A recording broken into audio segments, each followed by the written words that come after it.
Session 3 is just debauchery and no one actually cares about what you do professionally. Right.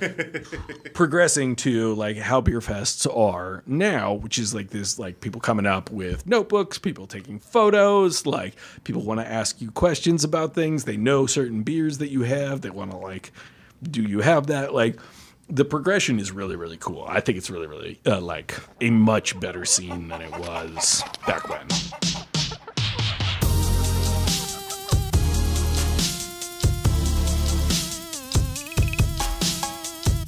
Welcome to Henhouse Unruffled, an audio companion to the beers of Henhouse Brewing Company. Each episode will take a deeper dive into each beer's concept, recipe, can art, sensory, and more with your hen host, Fridge. What up? What's up, Unruffled listeners? It's Fridge, your host for the Henhouse Unruffled podcast, and today I am joined by my lovely Unruffled co-hosts, Bob and Sayre, as well as the Henhouse Brewing Company CEO, Collin McDonnell, to talk to you all about the importance of beer festivals. Really exciting conversation. This is part one of a series that we are going to have leading up to our Freshtival, our beer festival extraordinaire, all about the greatness of fresh beer. Without further ado, let's get it going. Let's talk about beer festivals. Yes, that's why we're here. Right, and there's a fourth voice, you guys. Yeah. Yeah. It is I, Collin. The OG himself. I really wanted to be on the beer festival podcast, not just because beer festivals are back and that's super, super exciting, but in thinking about it, I was going through my memory of how many beer festivals I've done, because I've been professionally working at beer festivals for like 13 years now and done a lot of them with weird beers no one knows what they are, and then also kind of like seen the progression of how beer festivals have evolved, right? So starting historically, I got into going to beer festivals in probably like 2007, right? Which at that time it was like giant festivals at Fort Mason almost exclusively, where distributors would roll out like their big line of like, these are the brands we want to push, and you'd buy a ticket because you're like, dude, it's $30 and we're all going to go get fucked up. Yeah.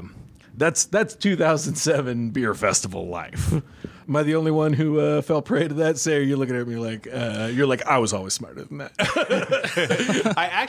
I don't know that I've ever been to a Fort Mason festival, which was the venue of choice for those Lucky you. Those things. But I definitely remember beer festivals.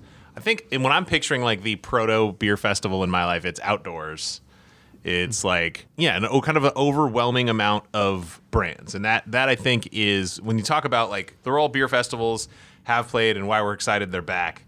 I do just think there's something about, even if you're somebody who's not particularly into beer, you can't attend something with 40, 50, 60 companies that are all small, all from relatively close to you, and all do this same thing, and not be like, okay, there's something going on here. Right? You know, like, okay, what, like, there's, you know, 3 breweries in Fairfield. What's going on here? Yeah. Right? And whether your takeaway from that is wow, that's wild, and you never, you know, delve any deeper, or you're just like, huh. And then like, I tried these like beers with these wild ingredients. Like, you know, I know Bob still makes it a point to bring at least a case of oyster stout to every single beer festival. Yes, because indeed. there is that person you can put in front of, and you can watch the potential beer spectrum grow in their brain. Right? Like, wait a minute. Let me just clarify, it is also a fear-based tactic because of what people might do to me if I go to a fest with 0 oyster stout. People love that beer, and I'm in the market of keeping all the teeth that I arrived with. So I keep people happy. So the first beer fest that Henhouse ever went to was the San Francisco Beer Week opening gala. It was back when, I'm trying to remember what that venue was called. That's like right over Moscone. No, it wasn't a Moscone. It's like a high school gymnasium. Like when I see like photos of GABF from like 88 or something. It's like 11 breweries. Yeah. But in any case, so like in 2012, we, you know, we got the call on January 24th of 2012 that like, you have an active ABC license. And I was like, does that mean I can sell beer? And they're like, yeah. And I called the beer aisle ambassador himself and delivered literally all of the bottles that we had that day. And then the Beer Week opening gala was like 2 weeks later. And so we went there with the Saison and oyster stout, a half barrel of each. So at that point, that was 12% of monthly production to give away for free. And just had to sit there and explain to people for like 4 hours what a Saison is and what an oyster stout is. Yes, there are oysters in it. The reason I bring it up is the Saison progressed in like going to beer festivals from being this like, what is a Saison? Why are you saying this weird word to me? To like, oh, I love Saisons. Like, you know, like I love the ones from Sante. Like later, you know, I love the ones from Modern Times. Like folks would like start referencing other Saisons. And with oyster stout, it never ever changed. It's just seafood, huh? Yeah. And that's the story of Beer Fest with oyster stout for a decade. Yeah. Going back to what you were saying, I do think that so much of what makes the beer industry fun for people is novelty. Right, is like trying the new thing, trying the fun thing, and like both on a consumer level and on like a brewer level. Like brewers love being like, oh, I see what you did there, I'm going to riff on that, right? And like a lot of the dialogue between breweries is in the like, you know, I see you're using thiol yeast, I'm using thiol yeast, but it's not in an IPA. Like, what the fuck is that, right? And then you're back and forth. And that whole process, both between the consumers trying new things and being excited about them and brewers trying new things and riffing on them, is just so consolidated at a beer festival, right? You get like you get 60 breweries in a parking lot, generally speaking, 15 years ago, and like everybody's coming back with like, you know, like for me, like I can historically name these things. You come back and you're like, have you tried that black lager from Linden Street? Like we need to be fucking with that, right? Like we need to be doing that kind of stuff.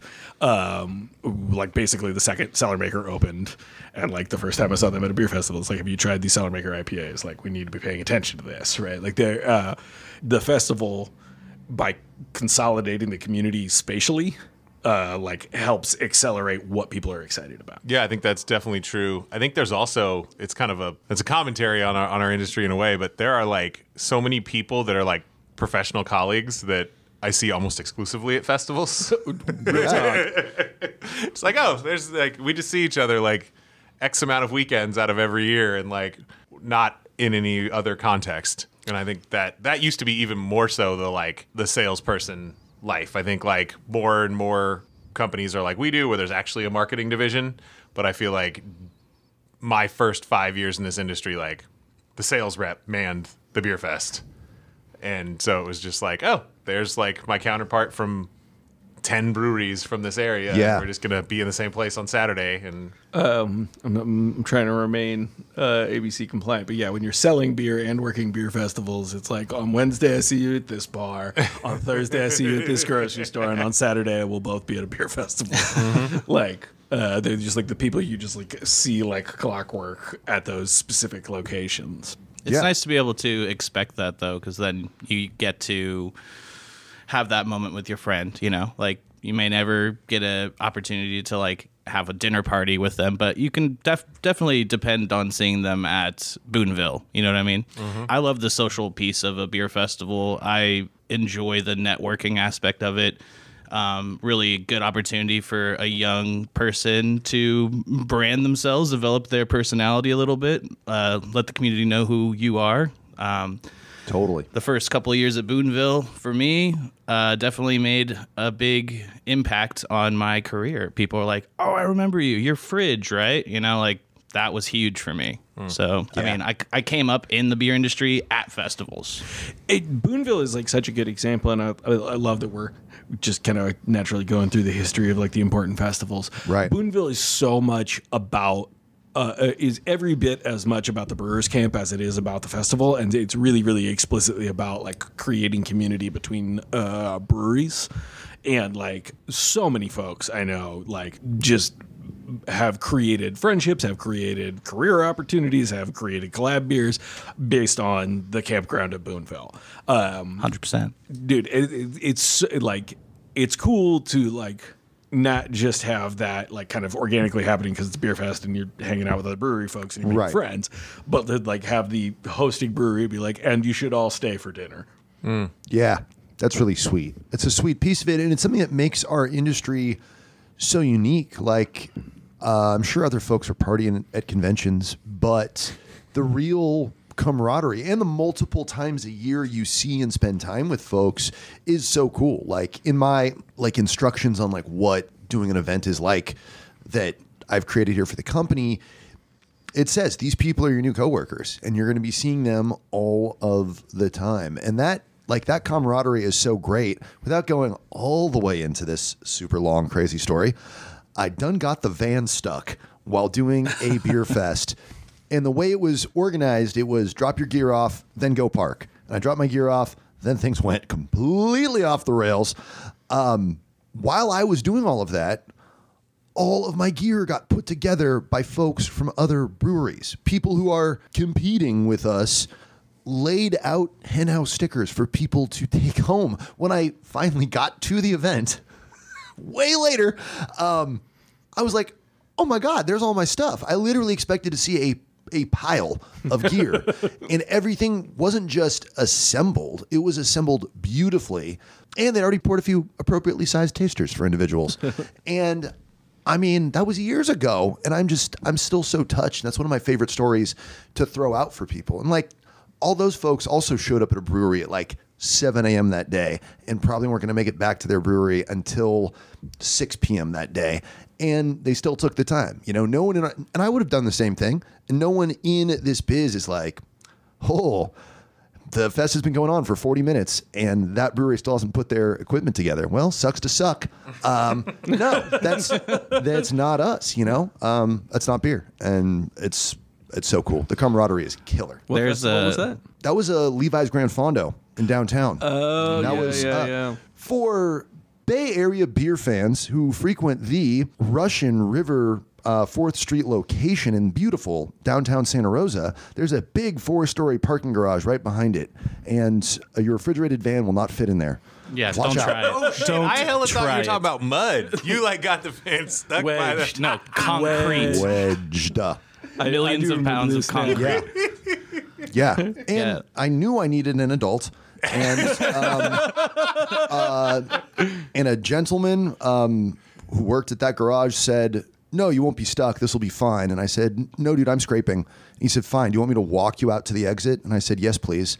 And he walked alongside the van as I drove it. And then when we weren't scraping. We were permanently affixed to that parking garage.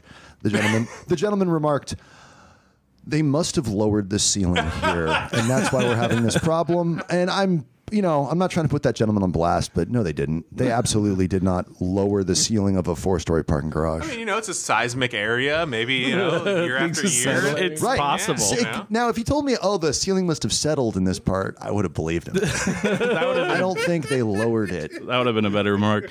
But it is dope that they were able to help you out in that way. And it does just sort of like solidify that there is a lot of love in the craft beer community, and it is on full display at a good beer festival.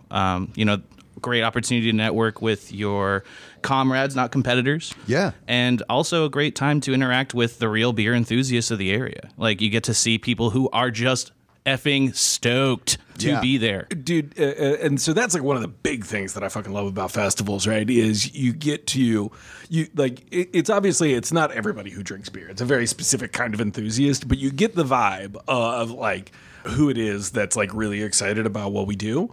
And one of the big things that I've noticed pretty continuously since I started doing festivals 13 years ago is the guy who asks what's the highest ABV has become less and less frequent. Truth. I love that about our industry. Like, I'm not trying to be like a scold for people who want to get fucked up. Like, go on with your bad self. But 2007 Colin would have been right there with you. oh, dude, 2007 Colin was here to party. But it is really cool that like people are more and more like, tell me about this beer. Right, like they're going to get the double IPA anyways because the double IPA is delicious and they want to drink it. But they're not like, which one has stronger? They're like, Right. They're like, like, what are the hops in this? Like, which one is this? Like for folks who know us, they're like, is this a double IPA? One of the like conspiracy beers. Like, it's cool to see that the average person at a beer fest becomes progressively more excited about the nuance and narrative and recipe of beer rather than like it being a space that's just stuck in that 2007 let's all get fucked up in parking lot Right. existence. Do you think that has anything to do with like the fact that culturally it's become, arguably cooler to be a nerd or a geek about something? Like Fascinating. people I think are that's a all fair point. about, nerd culture. and beer sort of Venn diagrams into that. I don't know that I buy that, like, nerd culture has become more mainstream. Certain types of nerdiness have become more mainstream, right? Like comic books and superheroes. Word. Star Wars. You know, like in the 80s, like there was like a large contingent of people who literally thought you were the devil for playing D&D, right? And that's Tell me more. The mainstream. But there were people playing D&D in the 80s, right? Like 100%. I don't know that nerd culture has like enhanced. I think that, like, if I'm gonna say that the culture has changed, I would say it's that people view beer more as food than they did before.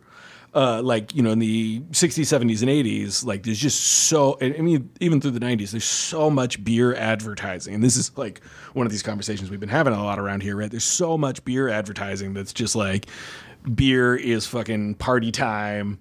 It's Spuds MacKenzie. It's the Frogs, right? Like, it's all these things, none of which are a culinary experience. Mm-hmm. And in the aughts through the teens, right, we really have, like, all of these breweries being like, no, our beer tastes way different. Right, like even from what you think of as like beer that tastes different, it tastes different than that. And once you start getting people to engage on a flavor level, I think then they start treating it like food, right? And like people, even on a low level, like at a restaurant, you're just like, you know, like, is the marinara or the Alfredo better, right? Mm-hmm. Like you ask those distinctions, right? Because you're interested in the flavors. Yeah. And I think that, like, from my totally unsupported opinion, I think that's the cultural change we're seeing, is that people are like come to a beer festival not because there is lots of like party zone ragahol, but because there are lots of flavors to taste. Yeah. Exactly. Yeah, I think you're using one shorthand, like we're all nerds now, that you see True. a lot for describing the cultural shift. The New York Times would tell you that millennials prefer experiences to buying homes, right? I love your New York Times voice. Oh, yeah, it should honestly be way worse than that. That was I kind of used my NPR voice because my New York Times voice. That was a softer version, I feel. Yeah, like. it would really be like, well, you know, I've done zero research to support this, but like, But it's obviously true. me and my friends at the country club think this. But I think both of those are misunderstandings of the fact that information has become a value add. Like, you go enjoy a movie, you have a device in your pocket to be like, who was that actress? What else has she been in? Oh, fuck yeah, I loved her in that. Like, I'm gonna like see what other movies she had. Like, maybe I'll go down that rabbit hole. Or like you know, like I listen to podcasts about television shows that I enjoy. My girlfriend listens to a fucking New Girl podcast. That show's been off the air for 10 years, right? Like, dude, every single episode of RuPaul's Drag Race, I'm gonna listen to the Race Chaser episode about it. I'm gonna watch the Pit Stop thing about it, and there are like a couple Pit other stop's mandatory. Pit Stop is super mandatory. But yeah, it's exactly what you're saying, right? Is like that totally resonates for me. Is that like the depth and information and background and context that is so easily accessible now, right, means that it is part of the experience you think you're participating right. in. And why we called those people nerds at one point in history, people for whom information was a value add, is that you had to dedicate like time in your life to learning that shit. Like, I was a music nerd because I was literally like flipping over records and seeing who wrote certain songs and produced shit. Right. Whereas now I literally tap a button, and so it's easy. That information has exactly the same as much value as it pertains to my enjoyment of the thing. It's just way easier to get, and so I'm getting more and more of it. And I think more and more people now have been like, oh, you know what? Like, knowing that does make this more fun to watch. Yeah. Knowing that does make this more fun to listen to consume, to drink, to whatever. And it's just, yeah, information is more democratized in that way. And so I think that person that's coming up to you and asking, like, tell me something about this thing is like, just like, I will enjoy this more with some context. Yeah.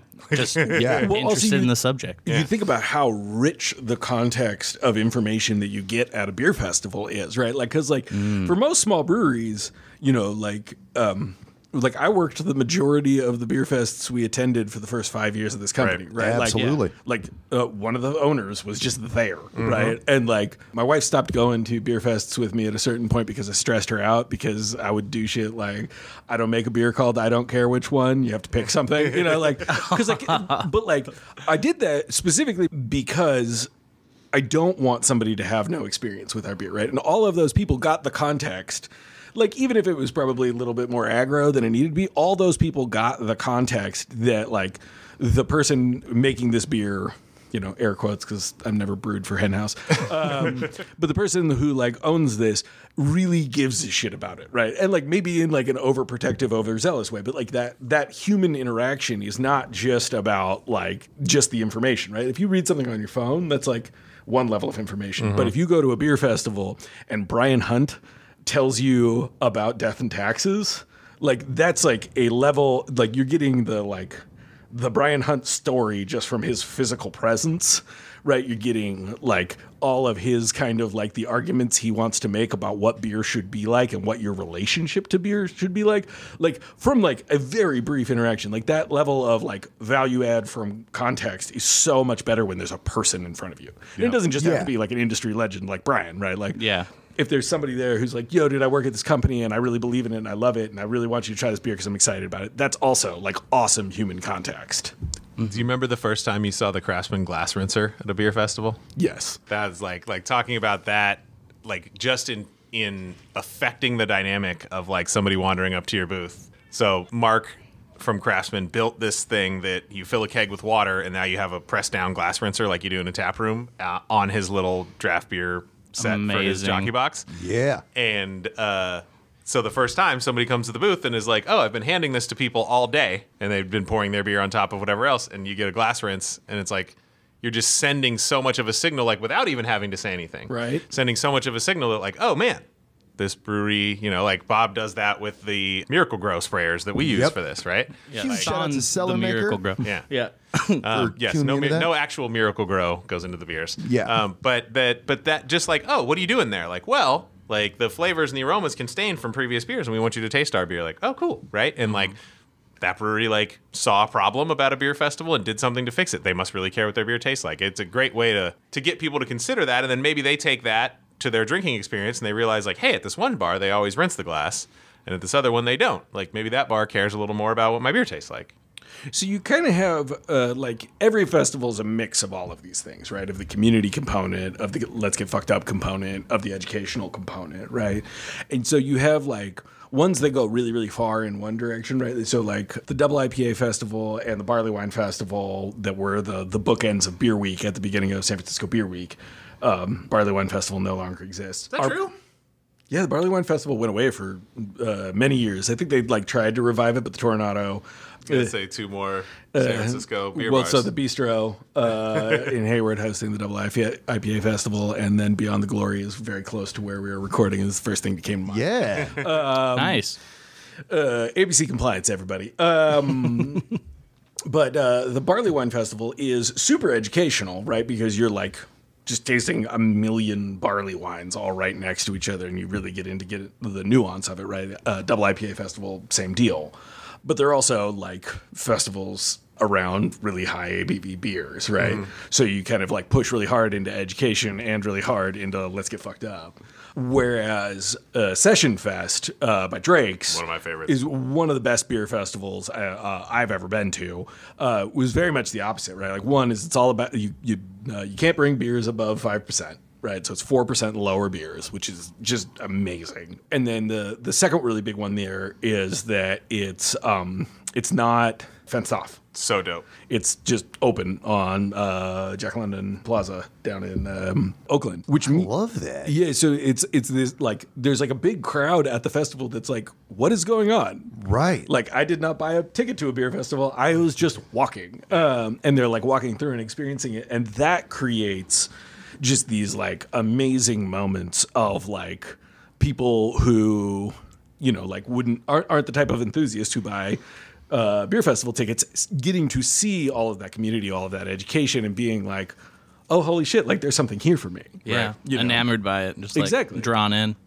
Right. Like it's a whole lot of commitment to ask someone to like buy a ticket ahead of time and show up for a thing that they don't know as a community that might be welcoming to them, right? Whereas Session Fest did a really amazing job of kind of creating this environment where like a lot, like, because they would sell tickets day of. So there'd be a lot of people who'd show up and be like, this actually seems like a cool vibe for me. Like, yeah, I'll buy a ticket. Like, let's do it. That's kind of a different balance, right? That's pushing really hard towards the community side of things. which I think is super, super tough. Yeah. I think Oktoberfest was the same way. They sell individual pour tickets. So you happen through and you're like, oh, let's get 5 little tasters or 2, and go patronize. But it's like takes up different blocks within the diamond, and then also people can then interact with those businesses that are on the festival route as they normally would.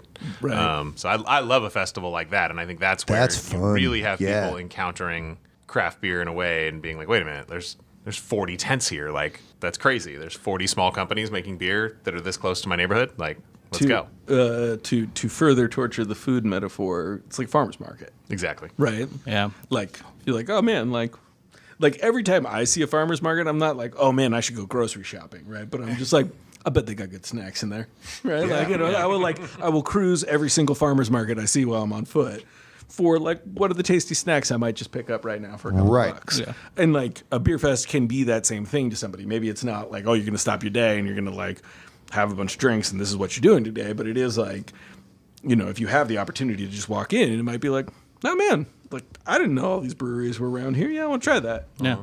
I find your food metaphor digestible, I really do. Yeah. There's types of people that come to a restaurant that are like, I'm going to get the clam dish with squid ink pasta, bright citrus in there, going crazy tonight. And then there's somebody who's like, I just want the bolognese with rigatoni because I'm a classic person. You kind of see that at a fest too, on display. It's like, yo, I want this crazy new style beer that hasn't even been approached by the BJCP yet.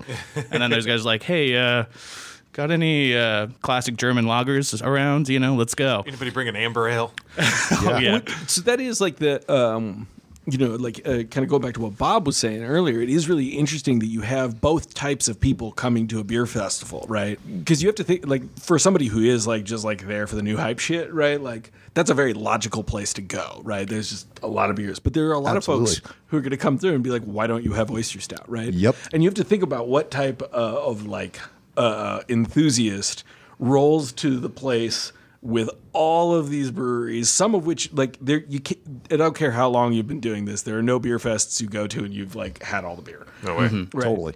So there's always new shit.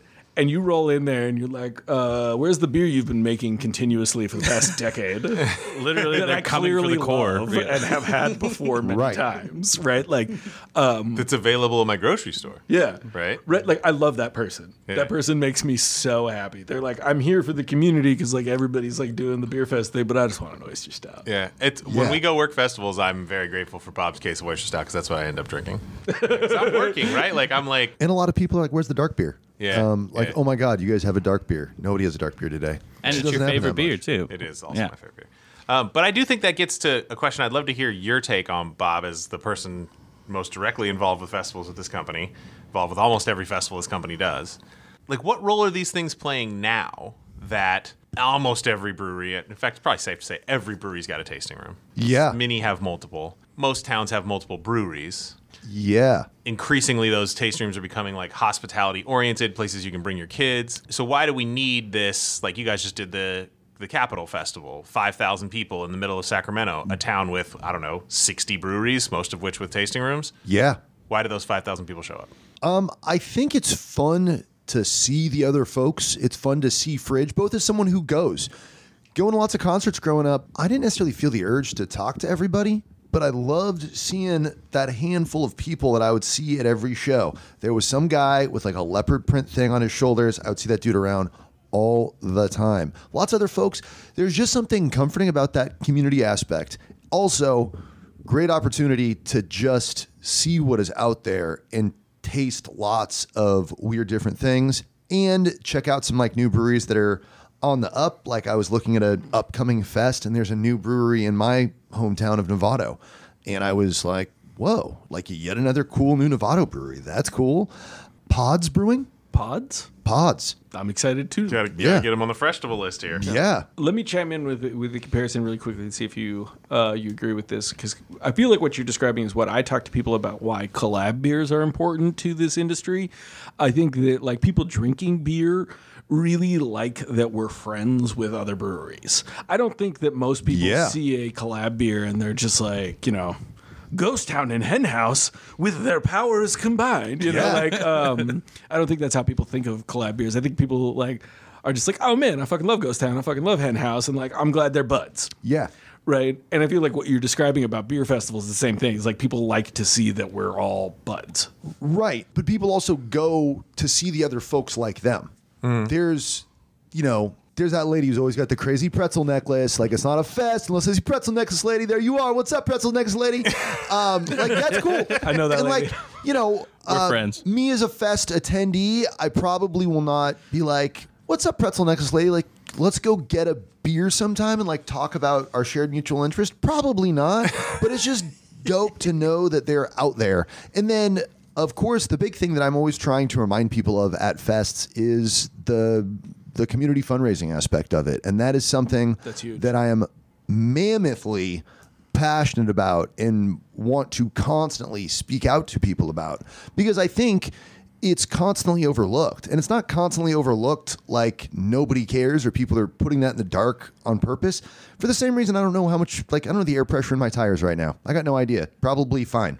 But when I go to a beer festival, I'm not like, well, who's backing this? Where's my money going? What's going on with this? The first couple that I went to, and I've actually only been to a couple beer fests as an attendee. I think next week I'm going to attend my 4th beer fest as a ticket purchaser. Oh, wow.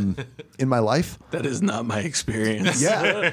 So the first few I went to, I'm like, I still don't actually know where that money went. But doing them for Henhouse, I am acutely aware of where all of the money is going. That is one of the first things we ask. And there are definitely fests out there that are for profit, and they are fun, safe, welcoming community activities where a lot of brewers get together and a lot of beer fans get together, and that's super cool. And also, they are created so that someone can sell tickets and put that money directly in their pocket. But in the state of California, and I know this is so different other places, I saw years ago there was this Twitter thread, and I was like, how can everyone be mad at festivals? Like, this is a wonderful thing. And then someone's like, in my state, they have to be for profit. Only distributors do them, and it's illegal for me to get paid while I'm there. You know, just like dark, and like they fill your shoes with sand when you get there, and you have to like walk with sand in your shoes. Just a nightmare. And I was like, oh yeah. If beer fests were like that, and then like some like tycoon caricature walks through and says, "You're making me money, and you're making me money." Ha ha. Which is like, I totally agree. I love the fundraising aspect of beer festivals, because it's like in Sonoma County, we were just talking about this yesterday. The Good One has been going on since the beginning of time. Yeah. For those who are have never been, the Good One is the actual name of the beer festival, and that's a cancer research foundation. That is HIV support from the HIV organization support, excuse me. Face to Face. Face to face. Yeah. Man. Love you, Face to Face. See, you should have done the research before the pod. That's why Bob's here. You brought me. You literally pay me to know that. I do, and I'm glad. Yeah. Some people even call it the face-to-face fest, actually. Yeah. So there's that one, which is cool. We're doing, is it Ales and Trails here Yes. very shortly? Ales and Trails. Which is a fundraiser for, that foundation name is Access for Bikes, which does trail restoration on Mount Tam, which is super, super awesome. The festival, when we did it in 2019, was a partnership with the Bay Area Brewers Guild, which is a trade organization, not something normally people think of as like a halo nonprofit, but like is an organization we really believe in, and that we think they're does doing really great cool things. work in the Bay Area, keeping small breweries. The guild knits us together, and by us supporting them financially, we stay more closely knit together, and that enables each brewery that's part of the guild to be a better member of their community. Right, and the guild also does a bunch of stuff for beer quality. I'm on the DEI committee for the guild, so the guild is trying to make the industry better. Yeah. Mileage may vary on how successful you think they've been, but I think at least very obviously from a beer quality perspective and from a consumer knowledge perspective, they've done a ton of great work. Yeah, there's no like brewery clubhouse on Alcatraz for brewers only, and like we're reupholstering our leather chairs and in the cigar lounge. Have I not invited you to that? Yet. You're not supposed to talk about it on the air, dude. No, I do think it's worth advertising, but it's also worth like researching, right? Because like I'm a professional and I'm having trouble remembering these things. So I think it's worth, like, as somebody who goes to beer festivals or works beer festivals, like learning what those nonprofits are and like figuring out who you're supporting. Because like we definitely we don't categorically not go to for-profit beer festivals, but it's definitely the lowest priority. It's a guideline. Yeah. Right. Like if you got nothing else going on that weekend and you feel like going to a beer festival, cool, do it. And like also like if some school district is having like, you know, their 300 person fundraiser beer fest, like we're doing that instead. Yeah. I've made that exact decision before. Yeah. Yeah, if I can shout out Moonraker Brewing today, I got called by their person and they said, "We really want to do your festival, but like it's for a nonprofit, right?" Yeah. That's awesome. I was like, "Yes, it is." Here's like 501c3 information. They're like, "Awesome," you know. So Yeah. Maybe breaking news here. It sounds like Moonraker is going to be at the festival. Yeah. Yes. That's what's up. We got like a fun Humane Society one popping up, Running for Rhett, which brings us to SAC a couple of times a year for big fundraisers, helping kids with disabilities getting involved in sports. And that's something I really like to kind of surprise people with when they come to our booth. Like they get some beer from us, and then I'm like, thanks for helping out this great nonprofit. Like, or people, what I hear all the time is people are like, you have a lot of energy. And I'm like, yeah, look at all this beer. Look at all these heads. Every skull you look at, that is $75 going to a nonprofit, you know, minus expenses. There's like cables and permits. I mean, huge like power cables everywhere and a stage and all kinds of stuff going on. But it's just awesome. Yeah, I don't want to get too much into the business aspect of it, but I do think it's worth kind of noting. So 40% of the revenue from the festival, so like 40 cents out of every dollar anybody spent at the festival went to the Bay Area Brewers Guild. Yeah. The other 60 cents out of every dollar went to, you know, paying the bands, paying the food vendors, reserving the location, bathrooms, that kind of stuff. Operational costs. Yeah. I mean, and those costs are real, but like the thing is like, Yeah, they are.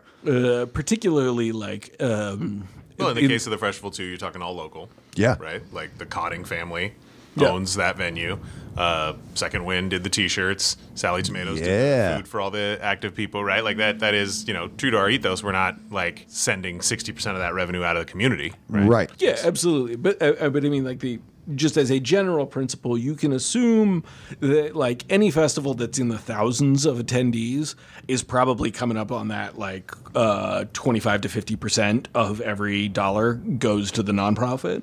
Right. Smaller festivals may be a little bit thinner than that, but like I think it's important to know that like, you know, like when you're attending a nonprofit festival, a big chunk of that money is actually just going directly into, you know, the general fund or whatever of the 501c3 that it is supporting, which is really, really cool. It's amazing. Right. I think revenue is super important too. So like when local businesses can be making money off of those things and like the other 60% is staying in the community as well, that's like, you know, double mitzvah, but like L'chaim. Dude, I love the phrase, man. I would drink the shit out of that beer. But I like Aged in Manischewitz wine. Obviously. I mean, obviously. My whole family down south would be like, you need to get us this beer, Fridge. You know, they don't call me Fridge though. Boychik. They call me outsider in Yiddish and Gingy. They call you Goy? Yeah. beer in general is just such a fucking wonderful fundraiser thing. Like we donate a lot of beer Yeah, in we do. general. And part of the reason for that for me is I'm like, any small event that a nonprofit is running probably has like tons of people who just want to come and give money. And they probably, you know, like most nonprofits don't run on big donors, you know, like the big donors, you know, want prestigious board seats, they want publicity, they want all of that stuff, right? And most nonprofits run off of small donations from people who are like, just like, yo, my kid goes to that school, so like, absolutely, here's my $40, right? And if you give those nonprofits a free case of beer that they can sell every single one of those for $8 at an event, like, it's just a fucking phenomenal way for them to raise money. Because, like, I'm speaking totally personally here. I'm like, I'm going to go out and spend $8, $16, $24 on beer because it's like a Friday night and I want to hang out with my wife and we're going to go drink a couple of beers. If you can do that for me, and 100% of that money goes to a nonprofit, like 100%, I'm just going to do that because like I'm a human being. And so I think like it is like important to realize like how effective beer is as a fundraising tool for these organizations. Yeah. And it's cool that the festivals work out in the same way. No, beer is huge when it comes to that kind of thing. And like the donations piece is really important when you're talking about a beer festival. I remember when I worked at my first beer job, we had an Earth Day event and we threw a little mini beer fest that I organized. And it was my first time doing anything like that. And I did not know what I was doing. And we didn't have any budget. So I just assumed like, oh yeah, you know, I thought the company I was working for had a 513C. We did not. We were getting up to the edge of the actual event, starting to freak out about things. Go to our good friends at 3rd Street Ale Works, and Tyler's like, hey, you know who's at the end of the bar right now is Brian Hunt, and he knows everything about ABC law. You should go talk to him. So I like introduce myself, and I'm like, hey, what's up? So can you tell me all you know about ABC law and beer festivals? And he was super kind, took me under his shoulder and was like, what you're doing, it's not going to work. You're going to have to buy all these kegs. Otherwise, it's not legal. And I was like, okay, I'm going to do that. And he was like, I like your gumption. You can expect us to be there. Nice. And it was super awesome. Classic Brian. Love that. Very classic Brian. Classic Brian. So I want to get back onto the categories of beer festivals, because I think any discussion of beer festivals needs to include GABF. The Great American Beer Festival lives up to its name. I have been twice. And it, like, you know, if you're talking about, like, what are people coming for, it checks all the boxes, right? So, like, one is it's a crazy number of breweries that pour there. I forget how many hundreds. I think it's something like 900s. Like a tenth of all American breweries are represented at that thing. 10%, yeah. Yeah. That Right. was so bonkers to even read that. Dude, wow. And, which, like, even if, like, so, like, when we went in 2019, I went with a ticker mentality. Like, Yeah. I was there. I was like, listen, like, there are all these, like, national breweries doing hype shit. I need to be aware of what the cool kids are doing. We're doing that. And, like, I barely made it off of our aisle. Like, Yeah. I just, like, they were just like, oh, man, there's these weird guys from New Jersey who are hella cool and, like, are pouring a delicious milk stout. Like, Right? fuck it, let's party with them. Yeah, I liked their baseball theme that they had. were they the baseball guys? I think they were. Forgive me if my memories are not entirely clear. I totally forgive you for that. But like GABF, it's wild how many people are there, and you really can do the thing where you, if you want to be there to like try all the cool shit, you could be there to try all the cool shit. Like, so the first GABF I worked was in 2010, and that one was way gnarlier. Like, I'm the 2019. GABF, I had like nobody trying to get fucking hammered, and 2010 was not that way. Wow. Dude, in the Monk's Kettle days, we ran a farm-to-table pavilion at GABF. Oh. And this is probably I remember before that. 2010. So, yeah, trying to get people to, like, give a shit about this braised rabbit that was paired with this beer to guard. And it was hella expensive to get in there. And, like, there was no, like, thinking of, like, how people would have, like, eat these very elaborate bites and dishes while carrying their beer cup and being surrounded by thousands of other drunk people. It was ridiculous. Oof. It remains, like, one of the million reasons I admire Jolly Pumpkin. They were the only ones that thought about, or I guess the chef they were associated with, I should say, because it was some chef, like some hype chef paired with a hype brewery. You did a pairing, and people went through and tasted them all. And theirs was a bag of popcorn with like fun seasoning on it, and they shucked you an oyster shooter. Awesome. So you literally didn't have to put your beer down. You like grabbed your little bag of popcorn to keep heading on, and you like shot an oyster and chased it with the like cool, weird Jolly Pumpkin Saison, and you went on with your life. And I was like, these guys get it. That's Wow. so rad. It was That's really hot. bad. Yeah. I like that. That was my first GABF, and so antithetical to the typical GABF experience, because it was like in this extra room that cost even more money to be in and was like very silly. I also, at that GABF, told Randy Mosier I was getting ready to take the Master Cicerone on a walk home, and he was like, I could never pass the Master Cicerone.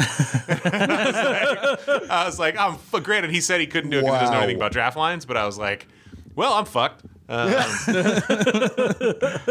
He learned the draft systems are in the second edition of Tasting Beer. Oh, he added them? Yeah. Yeah. That's why I send everybody to the second edition. First edition's cool, but without the draft stuff, you're leaving a lot of knowledge on the table. What was the year that you were there? Do you know? That had to be, if I was getting ready to take the Masters, probably like 09, or maybe even 2010. It was, could have been, I mean. Guys could have been in the Yeah, same we halls. might have been in the same hall. I don't know. Were you working it for Henhouse or 21A? So I was working at 21A and Widmer Brothers at the time, and Widmer sent me. And I was like super low man on the totem pole at Widmer, so like nobody wanted to hang out with me. But you probably had one of them fancy corner booths if you were Widmer in 2009. Oh, yeah. Yeah. Hell yeah. Definitely spent some money. I think I got in trouble because I gave away a bunch of stuff. Like so like GABF is 3 sessions, right? There's Friday, Saturday early, Saturday late, right? And Saturday late is historically gnarly. When we did it, the Saturday late was not bad. I was not bummed out. It gets gnarly at the surrounding bars. Yeah. Oh, Those nights. I couldn't even imagine. But yeah, like Those poor 2010 pedicab people. 2010 session 3, the Saturday night one, was just a nightmare because it's like at that point, like it was, you kind of think about like it's like everybody graduating out of the like their local Fort Mason Let's Get Fucked Up beer festival, and then they're traveling to Denver, which is mile high. Yep. Right, historically known for people not being able to drink as much there. So it's all these people from out of town, and they do 2 sessions on Saturday. So they're like drinking in the Denver Convention Center for like 3 hours. They get kicked out. They go to a bar across the street, slam a beer, come back over to the Denver Convention Center, and drink for another 3 hours. And it is bad. It is just straight up bad. It was when I say that, like the thing I love most about like the person who's at a 2022 beer festival is that like they're not super concerned with the ABV. Like those are scars that I earned. 100%. Sure. I have done the thing where like I literally like it was bar mats, right? It wasn't even anything cool. We had these Widmer bar mats behind the thing, and I had these drunk people who were just like, give me something, and I was like, I don't have anything to give you, like fucking move it along, right? And they just wouldn't leave. And I was like, please take this bar mat and go. It worked. But I think I got in trouble with my bosses. But I was like, dude, like I needed these drug people to leave, and the bar mat got me out of it. You made forever fans of Widmer. They probably have those bar mats proudly displayed at home somewhere now. Just to throw in this detail, that's another one that like is really interesting. Is 2010 is kind of like the very earliest that everybody started having cameras in their phones. Mm-hmm. Yeah. Like that was not uncommon in 2010 when I started like working beer festivals. But like as people like started having nicer and nicer cameras on their phones, I remember people starting to come up and be like, I really want to remember this brewery click. Right. And taking the photo, which like at the time was like the glass rinser. I was like, holy shit, that's a really good idea. It is this like that 2010 GABF being one of the like first, it's the first GABF I ever worked in. It's definitely like one of the first giant beer festivals I ever worked, as kind of this marker of like session 3 is just debauchery and no one actually cares about what you do professionally. Right.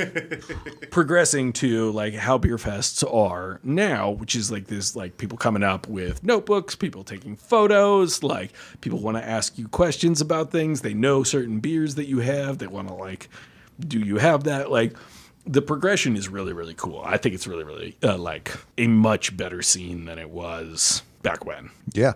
Badass. I don't know how much we want to preview episode 2 of this conversation. We do. I was about to. But the debauchery is the good switching point to talk about it, right? Which is kind of like this is a podcast of 4 white guys talking about how much we love beer fests, and that's not been everyone's experience of beer fests. Right. And I think hopefully this is a podcast of articulating why we want these things to continue, and we're going to move on. Hopefully in our next discussion, or we are going to move on in our next discussion, and hopefully we will come up with some ways that folks are ensuring that these spaces are safe and inclusive for everybody going forward, because I do think they do some important things as far as exposing people to this wonderful thing that is craft beer and raising money for great causes and creating venues for just general community and all the other things that got mentioned on this podcast about why these spaces are important. But if they are going to continue, we need to make sure that they are safe and inclusive spaces. So in the next festival-related podcast, we'll talk a lot about the specific steps we're going to take with our Freshtival, which is, we should say, is coming back June 25th. And then who we're kind of following in the footsteps of in taking those steps, right? Like who we're learning from, who is coming up with the sort of guidelines and best practices around making these spaces safer and more inclusive going forward. Absolutely. Keeping beer for everyone and keeping everyone safe. Right. Yeah. I'm really excited for that conversation just because there's so many of these, like, the parts of the beer industry, beer festivals being a big one of them, that have been like so exciting and so fun for me in my career. And like, you know, I've met important people in my career at beer festivals. I've just had a lot of fun at beer festivals, you know, like we're rattling off all of these like different things where we had great times. And I really want to make sure that that's not a experience that's limited to people who look like me. You know, Absolutely. I want to make sure, like, whenever we have these kind of conversations about like inclusivity, for me, the first thing I always think of is like, I just want everybody else to be having as good of an experience as I've had. You know, Yeah. I want to be creating spaces where people who don't look like me, don't think like me, can have the same kind of like access, camaraderie, community, and fun without like having to worry, like, am I around just like a bunch of drunk dudes who could be threatening to me? Yeah. You know? So like, I'm really, really excited about that conversation because I think that there is a lot of tangible stuff that festival organizers can be doing to create spaces where that is the case for literally anybody who attends. Yeah. Leaving it better than how you found it and creating the beer future that you want to live in. Yeah. Be the change you wish to see in the festival world. Yeah. Don't dream it, be it.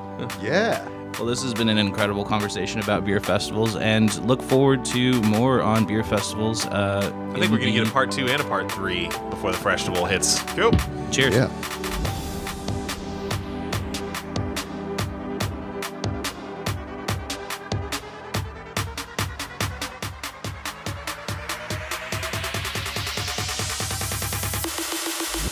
Henhouse Unruffled was created by Anna Scott. We record at Henhouse Brewing Company's Palace of Barrels in Petaluma, California. Our producer is Brian Henderson, and our associate producers are Josh Staples and Fridge. The music you've been listening to was written and performed by our San Francisco account rep McLean from his album Speechless and Speechless 2, which you can find on Apple Music, Spotify, Tidal, and anywhere one finds dope music. If you have a question or comment about this or any episode of Henhouse Unruffled, please let us know by calling 707-347-9425 to leave a message. You can also send an email to podcast@henhousebrewing.com. For more information, visit www.henhousebrewing.com or stop by one of our Bay Area tasting rooms. The voice you've been listening to is Imani Russell Black. Please listen and drink responsibly.